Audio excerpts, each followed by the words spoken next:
आप बताओ क्या करते हो? मैं लॉ फैकल्टी का स्टूडेंट हूँ, यूनिवर्सिटी ऑफ दिल्ली। अच्छा, तो यहाँ कैसे? घर है मेरा बनारस, होली पे आया था। बताइए आपका क्या विचार है केजरीवाल की गिरफ्तारी के बारे में, आप क्या सोचते हैं? देखिए सर, केजरीवाल जी की गिरफ्तारी काफ़ी अच्छी चीज़ें हैं, क्योंकि काफ़ी समय से उन्हें नोटिस दिया गया था और कानून से बढ़ के हमारे देश में कोई नहीं है।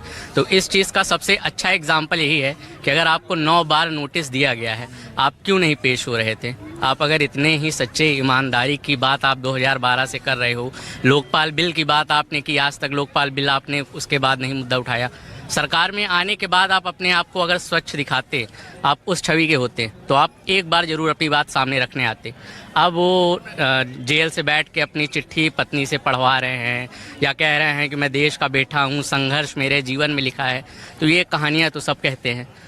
वो संबंध में नहीं जा रहे थे, वो चिट्ठियां लिख रहे थे ईडी को।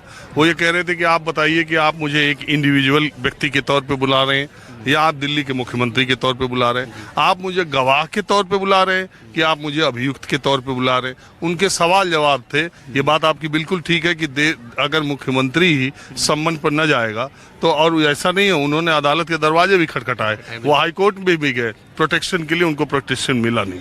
लेकिन वो जो सहनी साहब कह के गए थे कि जो उधर चला जा रहा है उसका ईडी और सीबीआई वाले पता ही भूल जा रहे हैं कि उसके यहाँ पहले भी सम्मन गया था या नोटिस गई थी या उसकी प्रॉपर्टी सीज किए थे, वो भूल जा रहे हैं।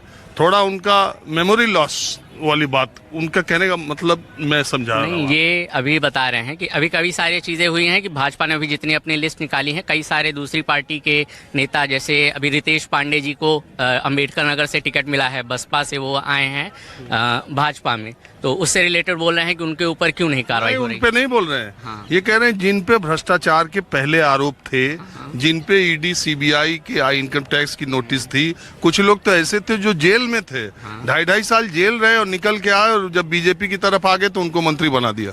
नहीं सर, ऐसा तो मुझे नहीं दिखता है। आप 2-3 नाम बताइए तो फिर मैं बताता हूँ ऐसा कौन हुआ है कि जो जेल में हो और बाहर आया हो उसको क्लीन चिट मिला हो। जो भी हुआ है कानून के दायरे में रह के हुआ है। आप अजीत पवार के बारे में जानते हैं? अजीत पवार बिल्कुल, महाराष्ट्र में शरद पवार जी के भतीजे अजीत क्या पवार। केस था उनपे? हाँ, उनका केस स्पेसिफिक नहीं पता है कि क्या केस उनपे चल रहा था। छगन भुजबल का नाम सुना है? नहीं सर, इससे रिलेटेड नहीं पता। प्रफुल्ल पटेल का नाम सुना है? नहीं सर, अब आप फंसा रहे हैं। ठीक है, नहीं सुना, इनका नाम नहीं सुना। हसन मुशर्रफ का नाम सुना है? नहीं। हेमंत बिस्वा शर्मा का नाम सुना है?